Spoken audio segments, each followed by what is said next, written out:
Bonjour, bienvenue dans Le Monde devant soi, le rendez-vous géopolitique de Slate. Je suis Hélène Decomer, rédactrice en chef de Slate et je suis aux côtés de Jean-Marie Colombani, cofondateur du site. Bonjour Jean-Marie. Bonjour Hélène. Et d'Alain Frachon, éditorialiste au Monde, spécialiste des questions internationales. Salut Alain. Bonjour Hélène.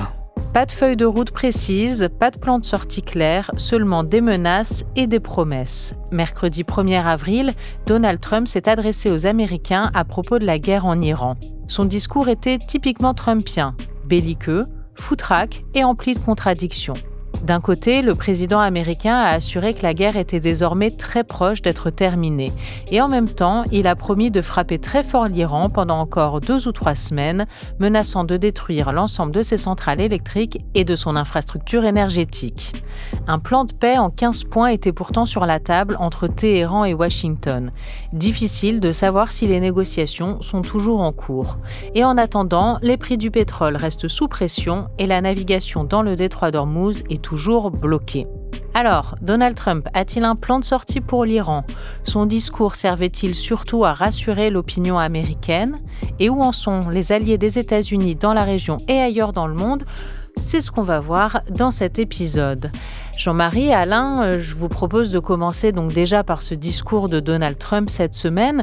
Comment est-ce que vous l'interprétez ? Qu'est-ce que vous y avez entendu ? On y entend tout et son contraire, comme d'habitude avec Donald Trump. Il faut d'ailleurs y ajouter le comportement particulièrement inélégant de Donald Trump vis-à-vis d'Emmanuel Macron, à qui il reproche de ne pas avoir aidé les États-Unis dans leur guerre, et notamment dans la libération, entre guillemets, du détroit d'Ormuz, qui est en effet bloqué. Alors sur le détroit d'Ormuz, c'est d'ailleurs intéressant parce que Donald Trump explique maintenant que ça n'est plus un sujet, et que ça n'est absolument pas dramatique, ni central, ni stratégique. C'est important uniquement pour les pays qui s'approvisionnent en pétrole via ce détroit. Et ce ne sont pas les États-Unis, puisque les États-Unis sont autosuffisants en pétrole et en gaz.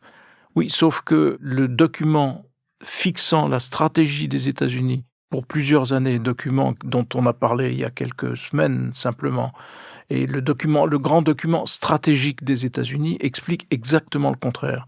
Et ce document a été signé par Donald Trump, visé et signé par Donald Trump. Donc, explique qu'au contraire, le détroit d'Ormuz est absolument stratégique et conforme au fond à la tradition des États-Unis qui sont les gardiens au fond de la liberté du commerce sur les mers. Donc voilà, c'est une contradiction parmi d'autres. Après, on a vécu la semaine, je ne sais pas si Alain l'a vécu de la même façon, avec des annonces ou une sorte de préparation de l'opinion à l'idée que Donald Trump allait annoncer la fin de la guerre. Et qu'il allait annoncer que cette guerre va se terminer parce que nous l'avons gagnée, parce que l'Iran est écrasé, parce que nous avons à la fois vaincu les équipements, enfin vaincu tout ce qui pouvait nuire à la sécurité de la région. Donc voilà. Et que se passe-t-il ? Il n'annonce pas la fin de la guerre, il annonce au contraire le renforcement de l'effort de guerre des États-Unis vis-à-vis de l'Iran, en leur promettant, s'ils ne se plient pas à ce que demande Donald Trump, en leur promettant un retour à l'âge de pierre. Donc c'est pas franchement un discours d'annonce de la fin de la guerre. Tout ça renforce notre perplexité et pour ce qui me concerne, me conduit à penser qu'on a le choix entre... Parce que qu'est-ce qui marque aussi ces prises de parole de Donald Trump ? C'est la désinhibition totale. Il est totalement désinhibé. La désinhibition à cet âge-là, ce sont les signes avant-coureurs de ce que l'on appelle en médecine une démence sénile. Et pour ce qui est de Francis Fukuyama, qui est l'auteur bien connu, lui pense que c'est simplement un problème d'âge mental et que l'âge mental de Donald Trump est situé aux alentours de 10 ans d'âge. C'est la thèse de Francis Fukuyama. Donc je me demande quand va surgir une réflexion sur l'état de santé de Donald Trump qui commence à ressembler à Joe Biden de la fin de son mandat. Alors Alain Frachon, à défaut d'une expertise médicale, est-ce que vous avez une expertise internationale à nous livrer ? Alors reprenons point par point ce discours. Première remarque, c'est la première fois qu'il s'explique sur la guerre et sur les raisons de la guerre. C'est la première fois qu'il parle aux Américains. Donc après un mois de guerre, on doit être dans la 5e semaine, j'imagine. Sinon, le seul document dans lequel il a parlé de cette guerre et avec lequel il a lancé cette guerre, c'est un post sur son réseau, Truth Social. Et c'est tout. Donc, plus ça fait longtemps que ses collaborateurs lui disent « vous devez parler aux Américains », dans la mesure où il n'a pas parlé au Congrès non plus.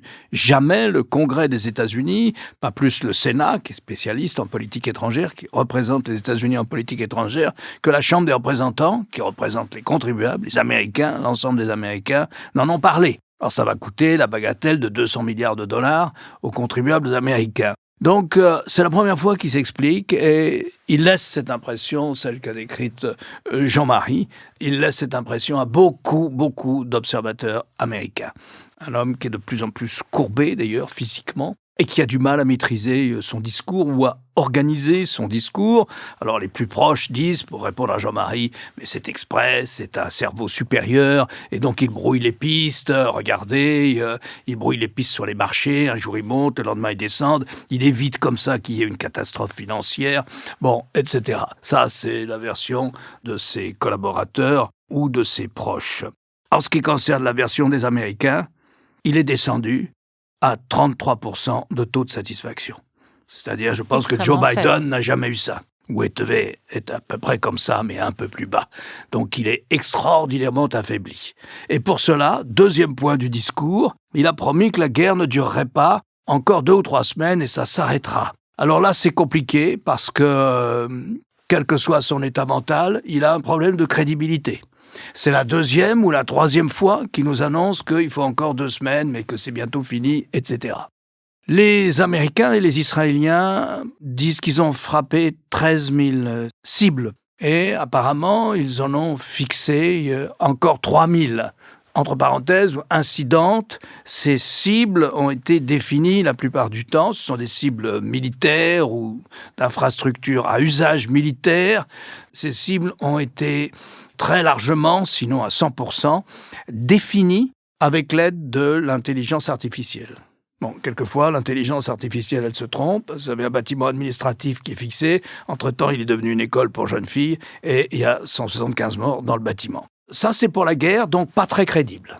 Pas très crédible, même si les Américains veulent faire une opération à terre sur une des petites îles qui se trouvent dans le détroit d'Ormuz.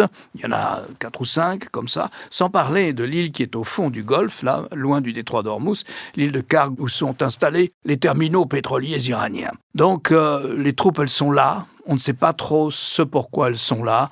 On ne sait pas combien de temps ça va durer encore. Alors ensuite, il y a les buts de guerre.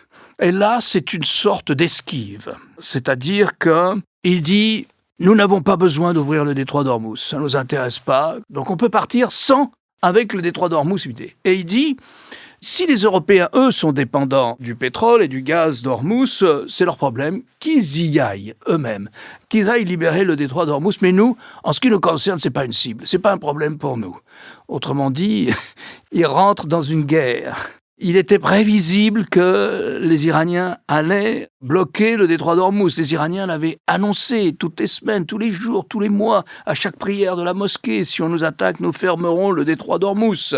Et maintenant, ils disent, c'est à vous de vous en sortir. Alors, c'est totalement faux. C'est totalement faux pour plusieurs raisons. D'abord, les gens qui sont les plus dépendants du détroit d'Ormuz, ce sont les producteurs de pétrole du Golfe. Il faut bien que le pétrole sorte. Il y a un pipe, vous me direz, qui va directement sur la mer d'Oman, mais il n'y en a qu'un, en Arabie Saoudite. Et donc, les alliés, les grands alliés des Américains dans le monde arabe, tous les Émirats du Golfe, du nord au sud du Golfe, ils ont tous besoin du détroit d'Ormuz. Ensuite, il n'y a pas que le pétrole et le gaz qui passent par le détroit d'Ormuz. Il y a tous les produits de la pétrochimie arabe ou iranienne. Numéro 1, les engrais. Premier consommateur des engrais, l'agriculture américaine. Des engrais de cette région, du Golfe, si vous voulez, de la pétrochimie. Premier consommateur. Et donc, les Américains sont éminemment concernés, ne serait-ce que parce qu'il s'agit de leurs alliés qui ont besoin d'exporter leur gaz et leur pétrole, mais aussi parce qu'ils ont besoin de ce qu'on appelle les fertilisateurs, mais les engrais en bon français, qui sont les produits de la pétrochimie. Et déjà à l'ONU, hier, les responsables du programme alimentaire mondial ont dit « Attention, en ligne de mire, une catastrophe. Si les bateaux qui sont chargés d'engrais ne peuvent pas passer par le détroit, au bout de 15 jours, une catastrophe. Une catastrophe alimentaire. » Donc, vous voyez, c'est pas si simple que ça. Et qui est le plus acquéreur ou importateur de gaz et de pétrole de la région du Golfe? La Chine et l'Asie. Et en Asie, en Indonésie, aux Philippines, en Malaisie et ailleurs, là, ils sont importateurs de 80% de ce qu'ils consomment vient du Golfe. C'est déjà une situation dramatique. Par exemple, en Indonésie, le chômage est reparti. Donc, ce sont déjà des situations dramatiques. Ces pays sont des alliés ou proches des États-Unis. Si vous prenez la question stratégique américaine dans l'Indo-Pacifique, c'est d'avoir avec soi ces pays-là. La Malaisie, l'Indonésie, les Philippines, etc. Donc, non, on ne peut pas dire ce qu'a dit, se laver les mains comme ça, d'avoir provoqué une catastrophe, comme l'a dit le président américain. Donc, vous voyez, une mauvaise impression, un premier discours, un bout d'un mois, et l'annonce d'une fin de la guerre. Alors, il a dit aussi, troisième point, oui, que je voulais mentionner, il a dit quels sont les résultats. Comment on va mesurer la défaite ou la victoire? À l'aune de quels critères? Alors, tous les observateurs pensent que si les États-Unis s'en vont, mettent un terme à leur opération en laissant le détroit d'Ormuz bloqué, c'est catastrophique, c'est vraiment catastrophique. S'ils n'arrivent pas non plus à mettre la main sur les 440 kilos d'uranium enrichi à des teneurs proches des teneurs militaires, c'est aussi catastrophique. Alors, ils peuvent, en revanche, dire, et il a insisté là-dessus dans son discours, nous avons considérablement dégradé, neutralisé l'ensemble de l'appareil militaire iranien, c'est probablement vrai, et donc nous avons réduit, voire annihilé pour quelque temps, quelques années, la menace que représente l'Iran pour ses voisins. C'est probablement vrai aussi. Et donc, voilà ce qu'il peut dire sur c'est quoi une victoire, c'est quoi une défaite. Bon, c'est assez curieux.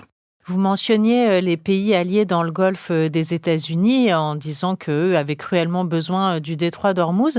Est-ce qu'on sait un peu quelles sont leurs positions maintenant? Est-ce qu'ils continuent à suivre Washington ou est-ce qu'ils commencent, pour le dire rapidement, à en avoir un peu ras-le-bol et peut-être à prendre leur distance? Et j'en profite pour demander aussi les autres alliés des États-Unis ailleurs dans le monde, les alliés théoriques en tout cas, les Européens, eux aussi, où est-ce qu'ils en sont de tout ça? Quelles sont leurs positions actuellement?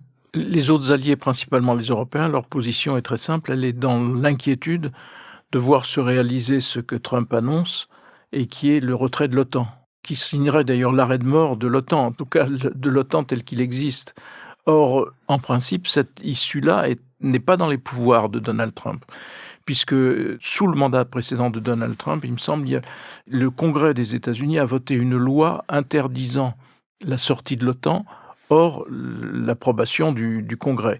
Et le porte-parole de cette loi, c'était Marco Rubio, qui est actuellement le secrétaire d'État de Donald Trump. Donc l'état d'esprit des Européens, c'est cela, c'est la crainte que, au fond, ils persistent dans cette volonté d'ailleurs, ils ne cessent de mettre en accusation l'OTAN. Oui, menace qu'a permanence. réitéré cette semaine Donald Trump de sortir Absolument, de l'OTAN. donc il le fait régulièrement, toujours sur le même fondement que ce qu'il reproche à la France, d'ailleurs, c'est de ne pas participer ou d'avoir refusé de participer à la guerre, avec comme point d'accroche le fait que, s'agissant de la France, elle a refusé le survol de son espace aérien par des avions qui étaient chargés de munitions en direction d'Israël. Donc, pour les autres, ils prennent sur le coin de la figure, ils prennent les missiles venus d'Iran.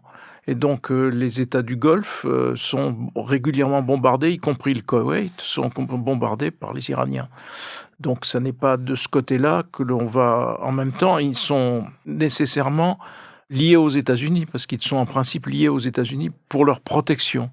Et pas seulement aux États-Unis, d'ailleurs, puisque, par exemple, la France a une base aux Émirats qui leur permet de faire la chasse, au fond, aux objets volants identifiés ou non identifiés qui sont porteurs de charges explosives sur leur tête. Donc, ils ont peu de marge de manœuvre, en fait, les alliés des États-Unis dans la région. Et Donald Trump le sait que ce sont des sortes... Enfin, il les considère comme des sortes de courroies de transmission. Et il y a eu ça aussi avec Mohammed Ben Salman, que Donald Trump a copieusement humilié avec une formule extrêmement grossière. Autre point d'application de la désinhibition dont il fait preuve, parce que c'est tellement contraire aux intérêts américains, aux intérêts dont il est censé être le porteur, qu'on se dit, mais il y a quelque chose qui ne va pas. On y revient.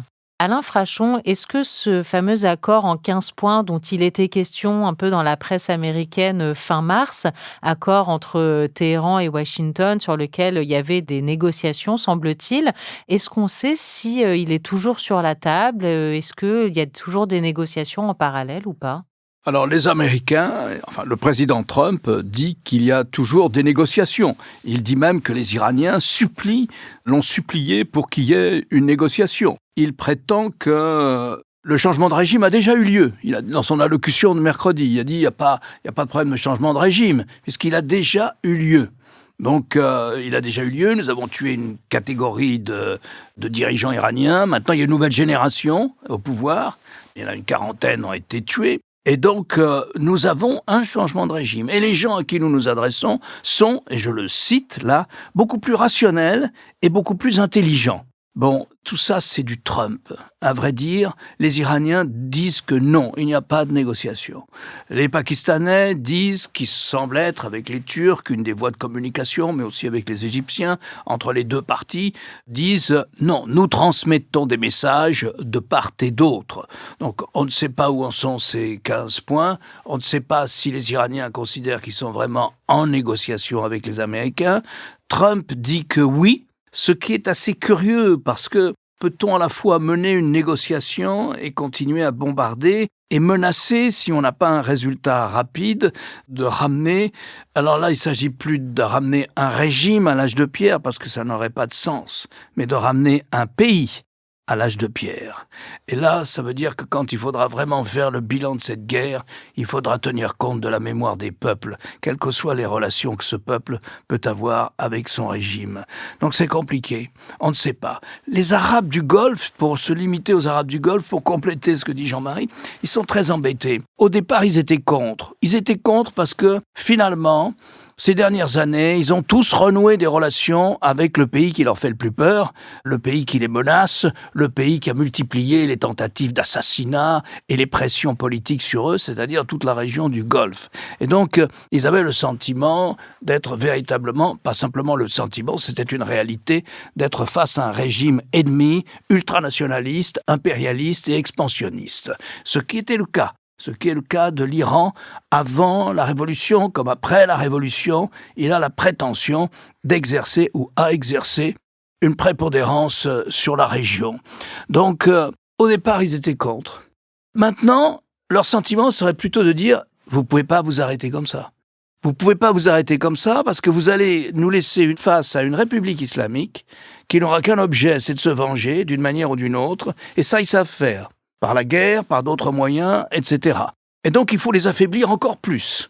C'est ce que disent les journaux américains, ceux qui ont des correspondants dans l'ensemble du Golfe, notamment en Arabie Saoudite. C'est ce que disent les Américains. Est-ce que c'est vrai ? Je ne sais pas. C'est difficile de savoir. Comme le dit Jean-Marie, et il faut aller jusqu'au bout de son propos, et je vais y aller, il a insulté, on ne sait pas pourquoi, parce qu'il est très proche de lui, et ils s'entendent très bien, et il y a des affaires familiales aussi. Il faut ne jamais oublier que Trump, son investissement n'est pas uniquement stratégique dans les pays du Golfe, c'est la famille, c'est l'argent, c'est des investissements en milliards de dollars. Donc c'est une relation très particulière. Et je ne sais pas pourquoi, il a raconté une histoire avant, 2 jours avant, c'était le lundi, je crois, de la semaine passée, donc, avant son intervention devant les Américains, depuis la Maison-Blanche. Il était en Floride, devant des industriels, devant des investisseurs, pour faire la promotion, j'imagine, de la Floride. Et il a raconté une histoire dans laquelle on ne sait pas, et on ne sait toujours pas, s'il parlait du père de Mohammed Ben Salman, de Mohammed Ben Salman lui-même, mais voilà, il s'est mis à raconter, à parler du vieux roi, qui est assez malade, et puis de son fils MBS. Et il a dit, de toute façon, MBS, vous savez, très vite, vous êtes venu, il est venu me lécher l'arrière-train. Il n'a pas utilisé cette expression. Ce qui était non seulement vulgaire, mais non seulement insultant et injurieux, mais comme le dit Jean-Marie, complètement contraire à ses intérêts familiaux, à ses intérêts stratégiques, à ses intérêts tout court. Et donc voilà, les relations avec les Arabes sont curieuses, elles sont ambiguës. Les Arabes sont les victimes quotidiennes des tirs iraniens, encore hier, pas plus tard qu'hier, des tirs de plus en plus précis, beaucoup plus rares qu'au début de la guerre, mais beaucoup plus précis, disent les experts. Ils ont quand même tiré sur des bases. Ils ont démoli un avion d'observation américain qui servait dans la campagne. Et donc, ils ont eu des tirs très précis depuis quelques semaines ou depuis quelques jours, et ils continuent à tirer tous les jours. Ces pays-là pensaient que la technologie leur assurait une protection totale. La technologie, c'est-à-dire des missiles antimissiles, et des engins antiaériens, une défense antiaérienne du type dôme de fer, par exemple, de ceux dont disposent les Israéliens. Mais les Israéliens sont premiers à dire, vous savez, le dôme de fer, c'est très bien, mais ça arrête 80%. Mais il y a des projectiles qui passent, notamment les missiles balistiques, ceux qui sortent de l'atmosphère et qui rentrent à toute vitesse et que les missiles antimissiles ont du mal à attraper. Et donc voilà, donc ils se rendent compte que la protection américaine n'est pas aussi imperméable qu'ils le pensaient. Mais comme disait Jean-Marie, ils n'ont pas le choix. Ils maintiendront le type de relation qu'ils ont avec les États-Unis après la guerre. C'est leur seule option. C'est leur seule option pour être ce qu'ils sont. Un pôle d'investissement et un pôle de sécurité, en principe, dans cette région. C'est vertigineux d'ailleurs de penser que par quel engrenage, au fond, les États-Unis ont été amenés à reproduire l'immense catastrophe stratégique qu'a été la guerre d'Irak, la guerre de 2003 contre l'Irak. Et donc là, on voit les États-Unis qui vont droit dans le mur, et le fait générateur, c'est quand même que Donald Trump a déchiré l'accord sur le nucléaire iranien qui avait été négocié, péniblement et difficilement négocié, mais victorieusement négocié in fine, et qui permettait de contrôler un éventuel armement nucléaire iranien. Et il a déchiré cela. Et donc toutes les conséquences s'enchaînent. Alors que s'il n'avait pas déchiré cet accord, il aurait été comptable devant l'histoire de quoi ? Des accords d'Abraham. Mais les accords d'Abraham, c'est quelque chose d'absolument extraordinaire quand on y pense. Et il ne manquait plus que l'Arabie Saoudite pour signer et au fond pacifier une bonne partie de la région vis-à-vis d'Israël. Ça ne se fait plus, et voilà, parce qu'on est dans cet engrenage dont un des faits générateurs, peut-être pas seulement, mais un des faits générateurs, c'est quand même l'attitude d'un Trump qui dit « c'est un mauvais accord, il faut le déchirer, je vais faire mieux ». Pour le moment, il n'a pas fait mieux, il fait pire. Je ne serai pas aussi catégorique sur le résultat, parce que Trump, les pays arabes, l'ensemble des régimes arabes, en tout cas, et Trump, et les Européens aussi, devront en convenir. Si vous voulez, la toxicité de la République islamique a été singulièrement réduite. Les instruments militaires de la domination de la République islamique sur le monde arabe, et croyez-moi, c'est quelque chose de très fort, ça, dans la région, ce ressentiment à l'encontre de la Perse, que ce soit le Shah ou que ce soit la République islamique, si vous voulez, ça a été durablement affaibli. La ribambelle de milices arabes pro-iraniens, financées, créées par l'Iran, que ce soit au Liban, que ce soit au Yémen, ou que ce soit en Irak, elle a aussi pris un sacré coup, cette première ligne de défense arabe au service de l'Iran. Et donc, ils peuvent sortir de la guerre avec un bilan qui est quand même très différent de l'affaire Saddam Hussein de 2003, et de dire, écoutez, il y avait un régime qui menaçait toute la région. Nous l'avons singulièrement affaibli. Certes, on n'est pas arrivé à un changement de régime, mais nous l'avons affaibli. Ils peuvent dire ça. Moi aussi, je remonterai. Quand on remonte le calendrier, 2018 est le moment clé. C'est le moment clé où ils sabotent un accord qui, de l'aveu même de l'Agence internationale de l'énergie atomique, que les Iraniens respectaient et qui marchait à peu près comme tous les grands accords sur le désarmement, avec bien entendu des Iraniens qui truquaient, qui mentaient, qui cachaient, mais enfin, ils étaient quand même dans le cadre de l'accord. Et après, il y a une date clé qui explique la succession des événements. C'est la décision du Hamas d'attaquer Israël le 7 octobre 2023. Et là, vous avez l'enchaînement qui aboutit à la guerre américaine d'aujourd'hui. C'est le Hamas qui, au fond, va causer la perte ou la diminution de son parrain iranien. Quant au processus d'Abraham qu'on évoquait et qui a permis quand même, grâce à Trump, qui a permis à l'État des Émirats arabes unis, à Bahreïn, mais aussi au Maroc et au Soudan, de nouer des relations diplomatiques avec Israël, c'est-à-dire on était dans un processus, c'est très important ce que disait Jean-Marie, on était dans un processus de normalisation de l'État d'Israël dans son environnement arabe. C'était donc quelque chose de très important. C'est fini, c'est mort. La guerre israélo-américaine contre l'Iran annule le processus abrahamique, si je puis m'exprimer ainsi. compte tenu des opinions publiques arabes, compte tenu du fait que les régimes arabes n'ont pas été protégés, eh bien, c'est fini. Avant que ça reprenne, il faudra une génération.